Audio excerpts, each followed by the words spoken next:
Do you know your shadow? That part of you that you might not even admit exists? We all have a hidden side. The one we try to hide even from ourselves. But here's the truth. It's in that hidden side where your true power, unexplored talents, and even freedom might be waiting. Think of Viktor Frankl, a psychiatrist who lived through one of the darkest periods in history, the Nazi concentration camps. He found strength and purpose by exploring the meaning of pain and turning suffering into wisdom. His journey shows us that even in the deepest darkness, there is light to be found. Now, imagine your shadow as a buried treasure chest. It might feel heavy, even scary, but it's there, waiting for you to dig it up and discover priceless riches. Today, we're going to open that chest together. We'll talk about what your hidden side truly means, how it shows up, and most importantly, how embracing it can transform your life. It's not about running away or fighting it, but understanding and integrating it. Because what you resist persists. So tell me, are you ready to face your shadow and uncover what's hidden there? What do you hide from yourself? And more importantly, why? It's a provocative question, but also one that's incredibly common. At some point, we've all avoided facing parts of ourselves. Maybe it's a personality trait that bothers us, a choice from the past we'd rather forget, or even an emotion that sneaks up at the most unexpected times. The real question is, why are we so afraid to step into that dark room inside ourselves? Think about simple, everyday situations. How many times have you avoided a conflict because you were afraid it might ruin the mood or create tension? Maybe it's that coworker who crosses boundaries, or an important decision you keep putting off because you know it could change everything, just like avoiding the darkest corners of a room. We steer clear of anything that might bring discomfort or pain. This dark room is a powerful metaphor.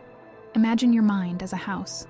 During the day, you move through the well-lit rooms, the ones that are tidy, pleasant, and under control. But in the back, there's a closed room. It's part of the house, essential to it. Yet you rarely go there. Why? Because it's dark, messy, and you don't know what you'll find. It's scary, and the more you avoid opening that door, the bigger and more threatening the idea of what's inside becomes. Carl Jung, one of the greatest thinkers in psychology, captured this perfectly. What you resist persists. The more we try to ignore or avoid the unknown within us, the stronger it grows. Like an echo in an empty space, fear amplifies everything. The truth is, we don't fear the actual content of that room. We fear the idea of facing it. This resistance shows up in everyday behaviors. A simple example, procrastinating before starting an important project. It's not the work itself that's scary, but the fear of not being good enough or discovering something about yourself. Maybe that you're not as capable as you thought. The same goes for relationships. We often avoid difficult conversations not because we don't know what to say, but because we're afraid of revealing vulnerabilities or admitting mistakes. Let's dive into that dark room together. It's where your growth begins. But you see, the unknown isn't always the enemy. Maybe, when you open that door, you'll realize the room isn't as frightening as you thought. Sure, there might be a mess, but there could also be clues, memories, or even hidden treasures. Perhaps it's time to stop and ask yourself, what's really holding me back from going in there? What if the very thing you're avoiding could become your greatest strength? It might sound contradictory. I know. After all, we're taught to keep our distance from what scares or unsettles us. But what if, instead of an enemy, your shadow is actually a compass, pointing you toward the areas that need your attention? Picture a common scenario. You're having a bad day, and in the heat of the moment you lose your temper with someone. It's easy to feel guilty or embarrassed afterward, but what if that anger was a signal? Maybe it's trying to show you that your boundaries have been crossed, that something in your life is out of alignment. What would happen if, instead of suppressing or ignoring that feeling, you treated it as a message? In this context, your shadow acts as a guide. It's not there to tear you down, but to remind you of what needs to be worked on. Think about the tough moments you've been through. A heartbreak, a mistake at work, or overwhelming sadness. Looking back, you've probably realized those experiences brought valuable lessons. They revealed what you care about, what needs to change, or even strengths you didn't know you had. The compass metaphor is helpful here. It doesn't force you to follow a path but points you in a direction. And the curious thing is that the shadow's compass always points toward what we most avoid. If you fear rejection, for example, it might suggest you explore your need for acceptance. If you shy away from conflict, it could indicate a need to learn how to stand up for yourself. Take a practical example, envy. It's a tough emotion to admit, isn't it? But envy can be a powerful ally if you choose to listen to it. It might be showing you something you deeply want for yourself, but haven't had the courage to pursue. That friend who seems to have the perfect life might not be a source of resentment, but a source of inspiration. Your hidden side doesn't want to destroy you. It wants you to grow. It brings to the surface what you try to ignore, because it knows that there's potential for transformation there. The shadow, like a good guide, doesn't make easy promises, but it offers something better, the chance to become a fuller version of yourself. So the next time you feel something uncomfortable, ask yourself, what is this trying to show me? Sometimes the answer is more valuable than you think. If you've ever watched a sunrise, you know its beauty is heightened by the darkness that precedes it. Light and darkness aren't eternal enemies locked in battle. They coexist, creating essential balance. Similarly, within each of us, light, the parts we show the world, and darkness, the parts we hide, are constantly dancing together. But have you ever stopped to think that it's this duality that makes us human? William Blake, the English poet, once said, "Once, without contraries, there is no progress." Think about it. If we never made mistakes, how would we learn? If we never felt sadness, how could we truly appreciate joy? Life isn't just made up of shining moments. It's in the shades of gray that we find depth and meaning. Take everyday life as an example. Who hasn't made a mistake at work? Admitting to a failure can be uncomfortable. But often, it's in those moments that we connect more deeply with others.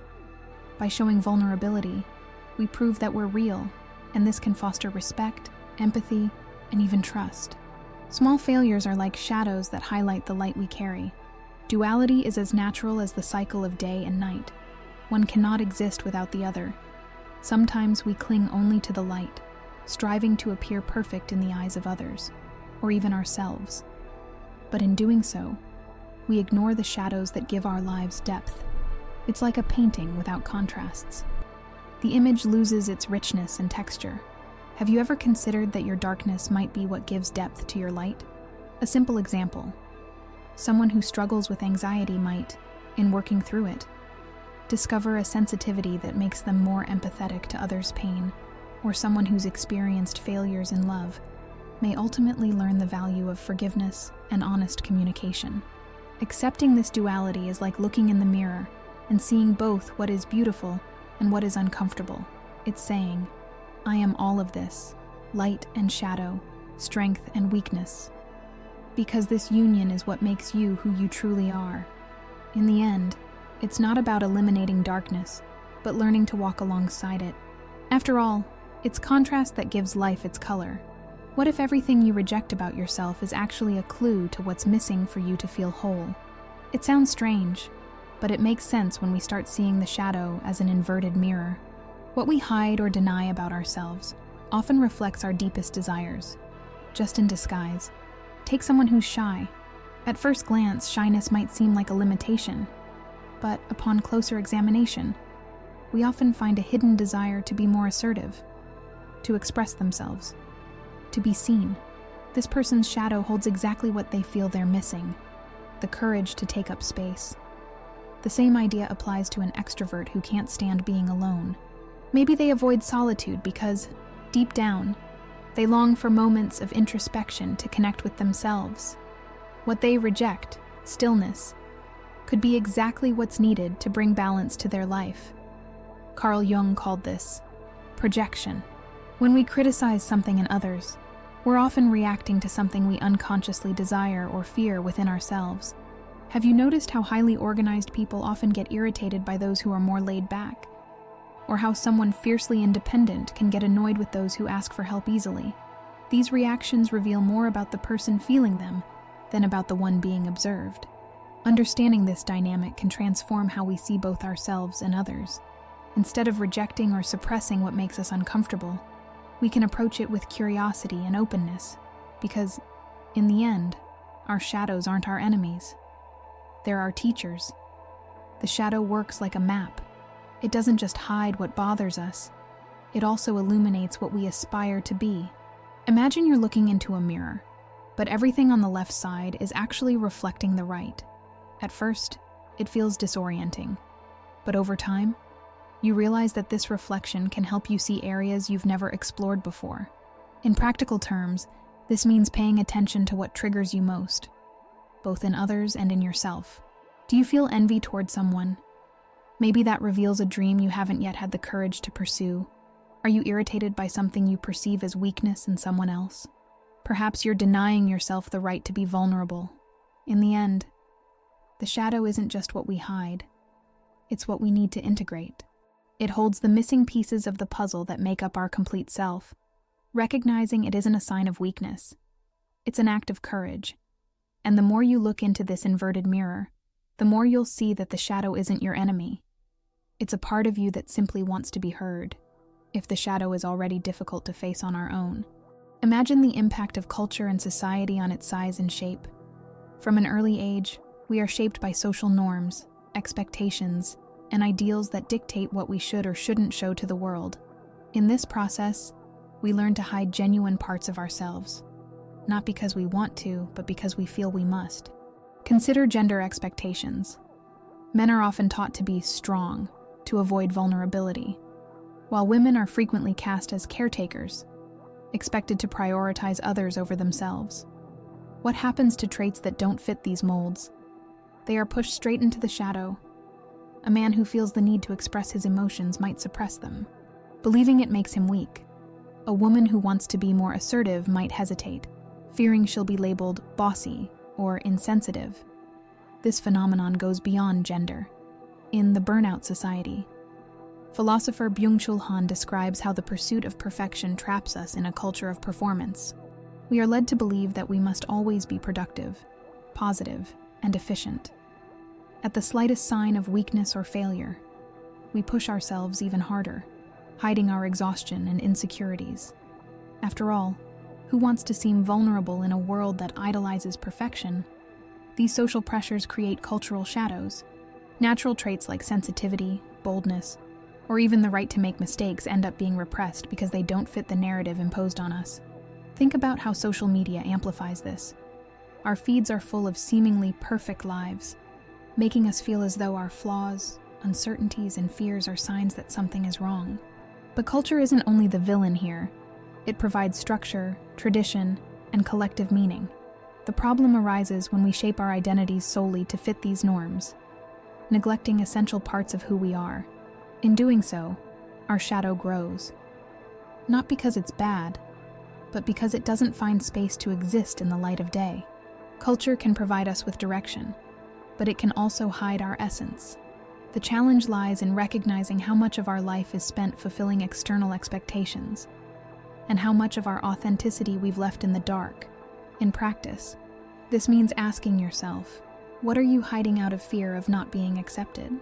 And more importantly, who would you be if you set aside these masks imposed by society? Some of the greatest creative acts in history were born from the shadow. It may seem contradictory, but the truth is that the hidden side of our mind holds immense energy, waiting to be transformed into something extraordinary. Think of your shadow as a gold mine, filled with riches, but also with challenges that need to be unearthed. Creativity is the tool that can help uncover this treasure. Consider the example of great artists. Adele, for instance, turned a personal moment of pain, the end of a relationship, into music that touched millions around the world. Someone like you wouldn't have had the same impact if it hadn't emerged from her vulnerability and sadness. It's a reminder that our most challenging moments can become catalysts for something powerful and beautiful. But this connection between the shadow and creativity isn't reserved only for geniuses. In everyday life, it appears when you transform emotions you'd rather avoid into a creative solution. Have you noticed how moments of frustration or dissatisfaction often spark unexpected ideas? Perhaps you reorganized your routine after feeling burned out, or started a hobby after going through a tough phase. The shadow also serves as a space where we can experiment without fear of judgment. In our most private thoughts, we can explore possibilities we'd never dare to express publicly. This is where pure creativity emerges, free from the chains of perfection or external expectations. The metaphor of the gold mine fits perfectly here. Mining requires effort, patience, and the willingness to deal with rocks and dust. Not everything you find is immediately valuable, but over time, you learn to recognize the flecks of gold amidst the chaos. Similarly, accessing your shadow requires courage to face difficult emotions, such as anger, sadness, or fear, and transform them into something meaningful. Now ask yourself, could your creativity be hidden in the part of you that you avoid exploring? Maybe that project you've been longing to start is waiting for a spark that only your shadow can ignite.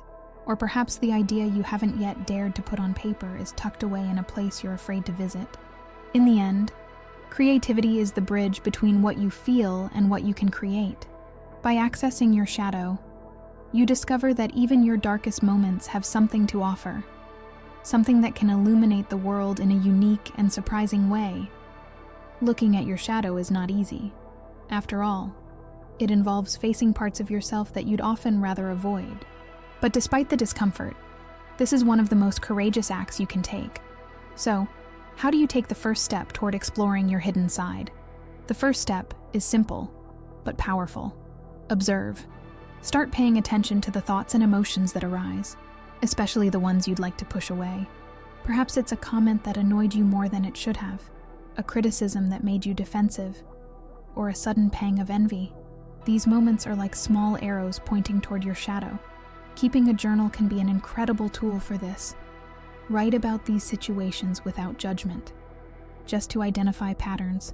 The second step is practicing acceptance. Instead of trying to suppress or deny these feelings, try welcoming them. Meditation can be particularly helpful in creating a space for internal observation. Imagine yourself as someone watching a movie. You're not the characters, but the observer. This emotional distance allows you to view your shadow with curiosity, not fear or guilt. Next, ask yourself, what is this trying to teach me? Did you feel envy? Maybe it's a sign of something you'd like to achieve. Did you get irritated? Perhaps an important boundary was crossed. Did you feel shame? That might be a signal that something in your life is out of alignment with your values. Finally, take small actions. The shadow doesn't disappear overnight, but it begins to integrate as you acknowledge it and act on the lessons it offers. This might mean saying no when needed, asking for help without fear, or trying something new that once felt intimidating. Remember, exploring your shadow is an ongoing process. There's no endpoint, but each small step brings greater clarity and self-understanding. It's like lighting a candle in a dark room. The darkness remains, but you start to see the details and navigate with greater confidence. Looking inward is the most courageous act you can take, and the more you do it, the more you'll realize that your shadow is not an enemy, but a valuable part of who you are. Our shadow silently influences our interactions. Traits we reject in ourselves can show up as challenges in our relationships, but the impact goes beyond what we project. It shapes how we connect, react, and even build empathy. Consider how individual differences are perceived. Traits we value or suppress in ourselves tend to affect how we interpret others' behaviors. For example, someone who takes pride in being organized might feel frustrated when dealing with someone who's more spontaneous, but instead of focusing on the other person's behavior. This discomfort can become an opportunity for growth. Perhaps there's a lesson there about flexibility or accepting imperfections. The shadow also appears in our emotional choices. Have you noticed how certain people or situations seem to bring out the worst in you? A practical example during a conflict. You might overreact not because the other person is necessarily wrong, but because something touched a sensitive part of your own shadow. It's not about blame. It's about recognition. The more we understand our own reactions, the more we can act with balance instead of impulsively responding. Another powerful impact of the shadow is the fear of rejection. Traits we hide out of shame or insecurity, like the need for support, vulnerability, or even ambition. can lead us to build barriers in our relationships. It's as if we're telling ourselves, if I hide this, no one will reject me. Yet paradoxically, this denial can push people away precisely because it prevents authentic connections. Here's the important part. Recognizing the shadow's impact isn't about placing responsibility on yourself or others. It's about understanding how these hidden elements affect dynamics and finding ways to navigate them. Think of the shadow as a compass. Instead of ignoring what it points to, use it to deepen your understanding of relationships. When we clear the lens of the shadow, we begin to see others and ourselves more clearly. This doesn't mean eliminating conflict, but approaching it with greater wisdom and empathy. In the end, the more we embrace our complexity, the more room we create for genuine acceptance in our relationships. Why is it so hard to face what we hide? Avoiding our shadow is a natural reflex, almost like a self-protective instinct. But in reality, this resistance has less to do with the content of the shadow and more with the discomfort of admitting that not everything is within our control. Think about procrastination. It's a classic example of disguised resistance. It's not just laziness. It's the anxiety of confronting something that might reveal flaws, vulnerabilities, or even desires we're afraid to face. When we postpone that difficult conversation or avoid making an important decision, we're not just delaying a task, we're distancing ourselves from what we fear could destabilize us. Resistance also feeds on the stories we tell ourselves. From a young age, we're taught that certain emotions or behaviors are wrong or undesirable. Fear may be seen as weakness, anger, as a lack of control. These beliefs build internal walls that make the idea of exploring our shadow even more daunting. It's like putting on headphones to block out an unpleasant noise, only to realize that in the silence, the internal sound grows louder. In daily life, this resistance manifests in almost automatic ways. We shift focus to blame others, occupy ourselves with distractions, or rationalize our fears. I don't have time for this right now, we say. But do we truly lack time? Or are we avoiding the discomfort of facing what lies behind those excuses? Resistance is often a form of self-preservation. But over time, it ends up limiting us. Overcoming resistance starts with curiosity, not force. Imagine someone trying to open a heavy door. Pushing with all their strength can lead to frustration. But taking the time to understand how the lock works might make the process easier. Similarly, approaching resistance as something to be explored, rather than fought, completely changes the dynamic. Ask yourself, what exactly is holding me back? Is it the fear of what I'll find, or of what this might change in me? More often than not, the real fear isn't about what's in the shadow, but the transformation it might demand. It's uncomfortable, yes, but also liberating, like a dark tunnel. The unknown seems more threatening than it really is, until you take the first step and realize the light at the end was always there. Facing your shadow is about embracing the process. With all its challenges and discoveries, each small victory along the way proves that resistance isn't a sign of weakness, but a signal that something important is about to unfold. Accepting your shadow is the most powerful act you can take toward wholeness. It might seem like a grand, almost unattainable idea, but at its core, it's about integration, bringing together your light and shadow instead of setting them in opposition. In the end, what you do with your shadow defines who you are. Think of it this way. What if your life were a puzzle? Each piece, your strengths, weaknesses, successes, and failures, forms a unique picture. Trying to exclude parts of yourself is like hiding pieces of the puzzle. The picture will never be complete. The journey to wholeness isn't about creating a new version of yourself, but about accepting and integrating every part of who you already are. This idea of union is present in many symbols and philosophies. The mandorlas, for instance, is an ancient symbol representing the intersection of two circles, light and darkness, conscious and unconscious. The point where they meet is the place of transformation, where the true self begins to emerge. It's a visual reminder that wholeness isn't achieved by rejecting one side, but by embracing both. In everyday life, this translates into the small choices you make every day. An entrepreneur who has faced failures can use them as fuel for growth, rather than hiding those moments as something shameful. A person who has experienced rejection can turn that experience into empathy for others. It's in the moments where we face our challenges and vulnerabilities head-on that we truly grow. But this journey isn't linear. There will be moments of setbacks, fear, and doubt. And that's natural. Integrating your shadow doesn't mean getting rid of it, but allowing it to work alongside you. It means accepting that your weaknesses coexist with your strengths, and that your failures are just as important as your successes. In the end, wholeness is about balance. It's understanding that your light shines brighter because there's darkness around it. As T.S. Eliot wrote, "The fire and the rose are one." When you embrace all parts of who you are, you'll discover that your greatest strength lies in the union of these opposites. So the question remains, what will you do with your shadow? Embrace it, because in that act of courage, you'll uncover your true strength and become the person you were always meant to be.